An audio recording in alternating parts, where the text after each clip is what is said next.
Definitely feel like a little bit of a weatherman out here. It's like, you know, mini hurricane winds here. And Chicago's a beautiful place, and living close to the lake is a fun thing to do. Hi, Paul Gorney from Luxury Living in Chicago. Just looking at lakefront condos in Chicago. So if you want to live on the lake in a condo, there's a lot of options. And this will just show you a little bit of what the lake's all about, especially when the seasons are changing, getting in the fall and then winter when the ice comes. It's pretty crazy, and really does remind you a bit of the ocean, and can be pretty wild. So looking at this view from many of the condo buildings, the high-rises, is just absolutely beautiful. And in the fall, winter months, definitely preferred to be cozy in a condo inside, looking out, you know, beautiful floor-to-ceiling windows at the lake, and hearing it if you want to open up or go on your balcony. But definitely the change in the weather brings about condo living quite a bit. I sell a ton of condos all along the lakefront for the last 30 years. One of the top agents in Chicago here, one of the most experienced, know the buildings inside and out, help first-time buyers through a ton of our professional athletes and business leaders.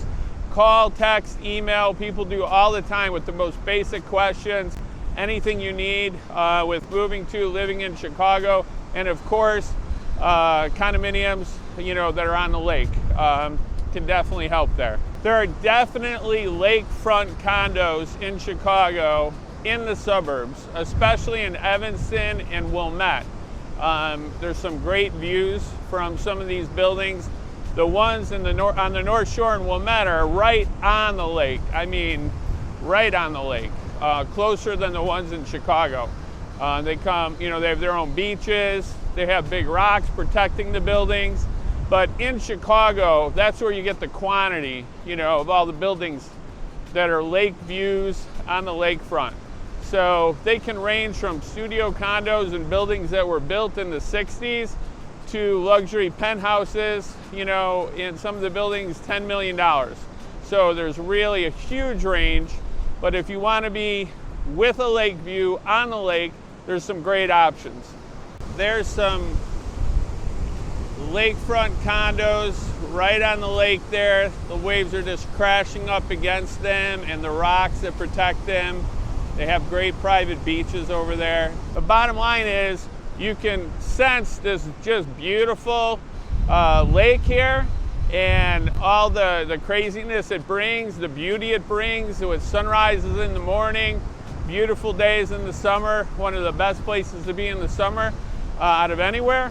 And but the buildings that were built in Chicago in the 1960s and on, but say the 60s and 70s and even the 80s, there's some more affordable options now because the buildings have aged a bit.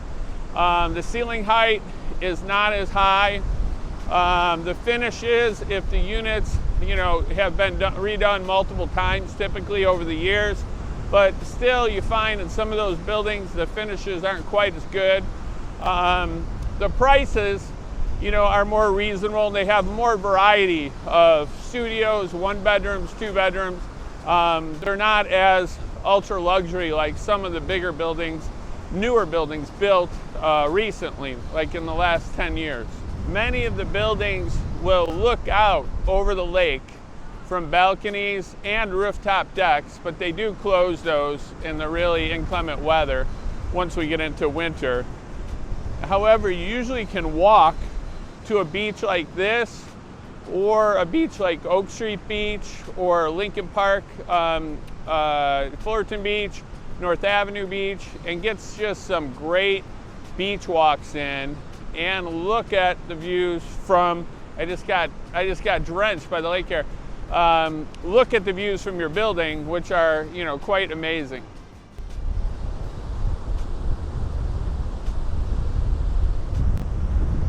The other thing that you'll get in a lot of these buildings is additional amenities.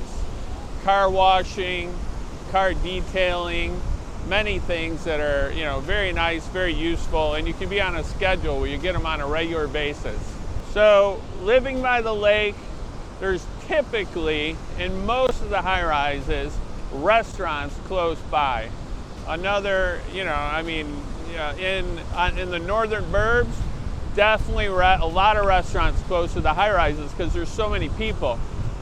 Most of the areas that have the high-rises in Chicago, downtown, Lincoln Park, Lakeview, there's restaurants galore, restaurants all over the place.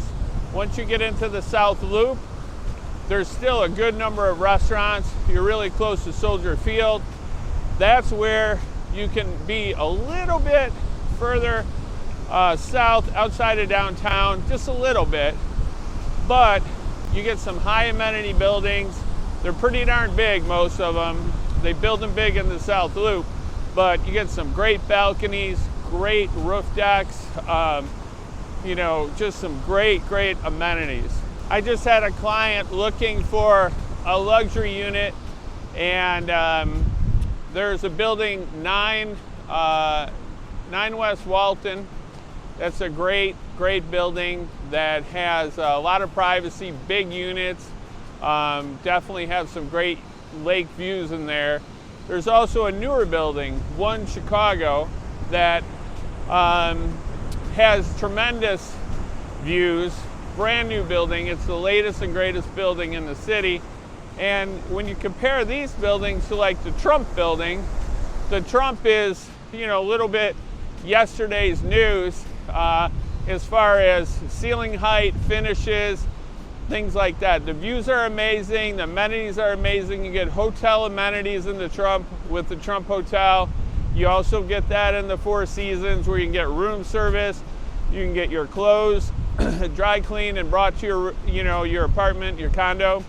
These are great things, but everything gets old quickly in high rises. The changes, the tastes change quickly. Every 5-10 years is just a huge change. Even 3 years sometimes. People's tastes will change. The new developers coming in will be doing something different, adding more amenities, having, grilling stations, dog runs, all the things you can get in a high-rise that make it really fun to live in. But some of the older buildings, you really need to look out for things like, do the windows open? How much do they open? Are they floor-to-ceiling windows? Some of the older buildings have just like little tiny windows compared to some of the newer buildings. And then look at resale.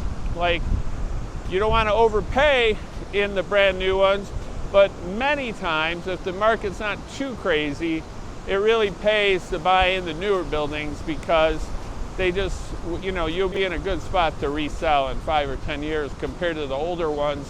They start to have special assessments sometimes if they are not managed properly. There's more things to keep tabs on. Cement work, balcony work. These are huge projects that can really be costly in a high rise, and you really need to do your homework and understand the pulse of the management company, the pulse of the board, all these things. The lake views are great, but you really need to understand what you're buying into too. If you're considering a lake view, which a lot of people do in Chicago, definitely reach out. I can definitely let you know which buildings have the best views, or if there's a particular type of view you want, more of a downtown view with the lake, more just straight lake, which can be very dark, at night. Obviously there's nothing out there. There's nice corner units that have a combo lake and city view. There's units that have a lake view from further away, so you're kind of looking through the city to see the lake and seeing the sunrise.